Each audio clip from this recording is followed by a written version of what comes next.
Assalamualaikum warahmatullahi wabarakatuh. Bertemu lagi dengan saya Nurhayati 5, NIM E 2019-2206, Prodi Ekonomi Syariah, Fakultas Ekonomi dan Bisnis Islam, Kampus Institut Agama Islam Negeri Jember.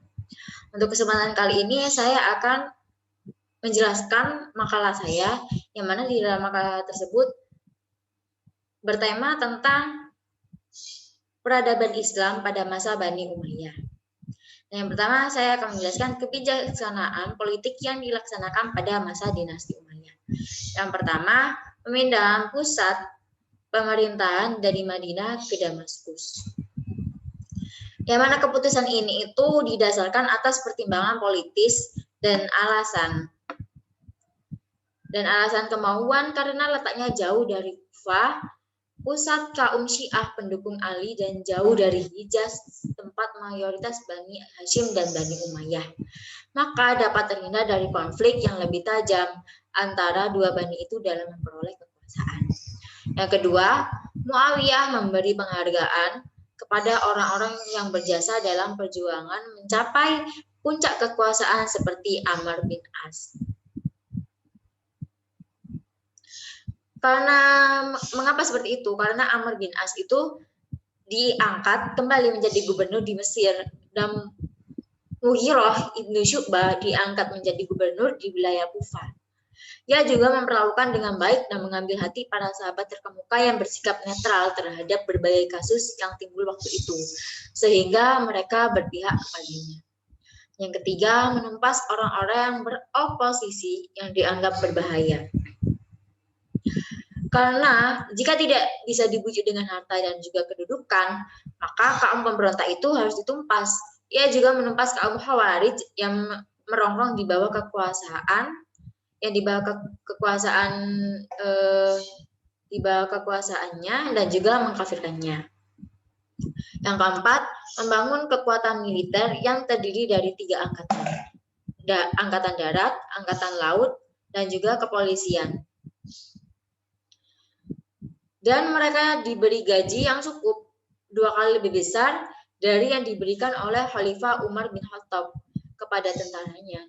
Ketiga angkatan ini bertugas menjaga stabilitas keamanan dalam negeri dan juga memperluas wilayah kekuasaan. Yang kelima, meneruskan perluasan wilayah kekuasaan Islam baik ke timur maupun ke barat. Perluasan wilayah tersebut diteruskan oleh penerus Muawiyah seperti Khalifah Abdul Malik ke timur, Khalifah Al-Walid ke barat, dan ke Perancis pada zaman Khalifah Umar bin Abdul Aziz. Daerah-daerah yang dikuasai umat Islam di zaman dinasti Umayyah meliputi Spanyol, Afrika Utara, Suriah, Palestina, Semenanjung Arab, Irak, sebagian dari Asia Kecil, Persia, Afghanistan, Uzbekistan, dan Kirgiz atau Asia Tengah. Sehingga dinasti ini berhasil membangun negara besar di zaman itu. Bersatunya berbagai suku bangsa di bawah naungan Islam akan melahirkan benih-benih peradaban baru yang bercorak Islam, dan benih-benih peradaban baru kelak berkembang pesat di zaman dinasti Abbasiyah. Yang keenam, membuat kebijaksanaan yang berbeda dari zaman Khulafaur Rasyidin. Dan yang ketujuh, merubah sistem monarki. Sistem monarki yang dimaksud dari sistem monarki itu merupakan sistem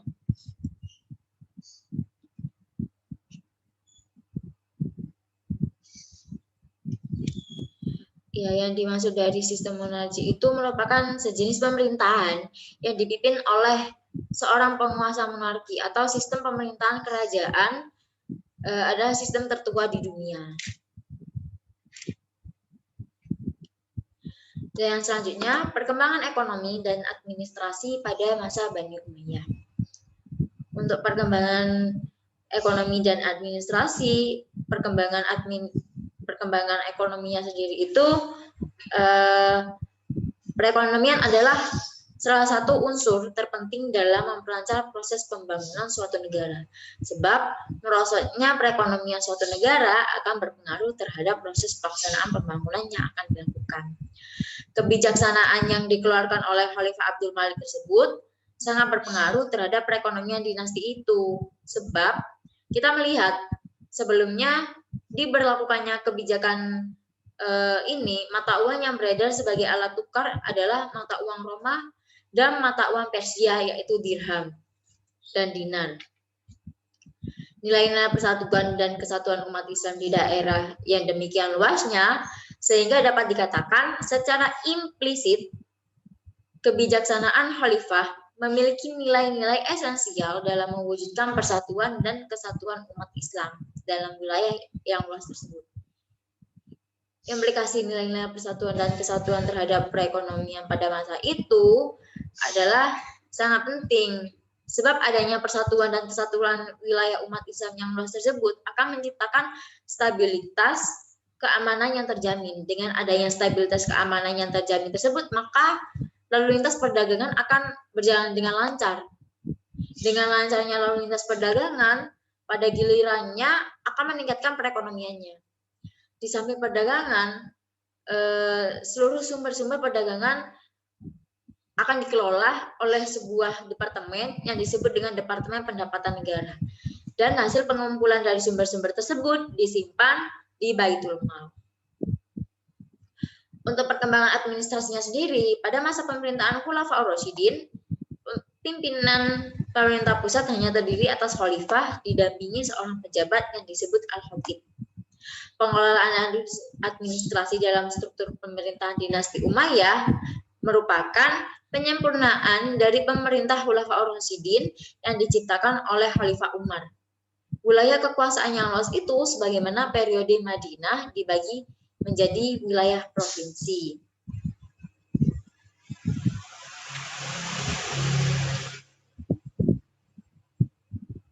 Setiap provinsi dikepalai oleh seorang gubernur atau amir yang diangkat oleh khalifah.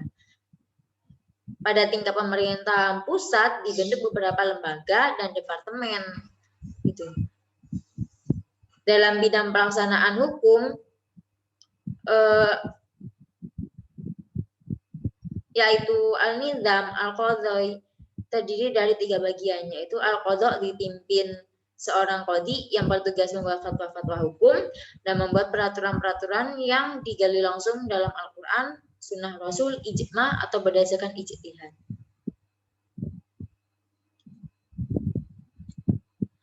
Dan yang selanjutnya, konsolidasi dan pembaruan politik pada masa Umar bin Abdul Aziz atau Umar bin Abdul Aziz.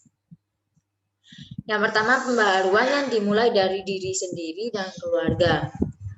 Pembaruan tersebut merupakan pembaruan yang merupakan langkah membersihkan diri dari keluarga dan istana ini telah meyakinkan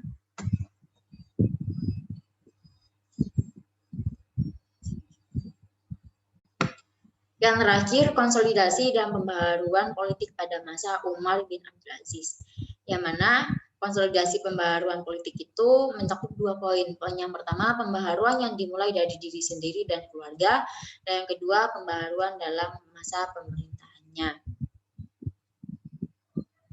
Sekian penjelasan dari saya. Apabila ada kata-kata saya yang kurang dan salah, saya mohon maaf yang sebesar-besarnya. Wassalamualaikum warahmatullahi wabarakatuh.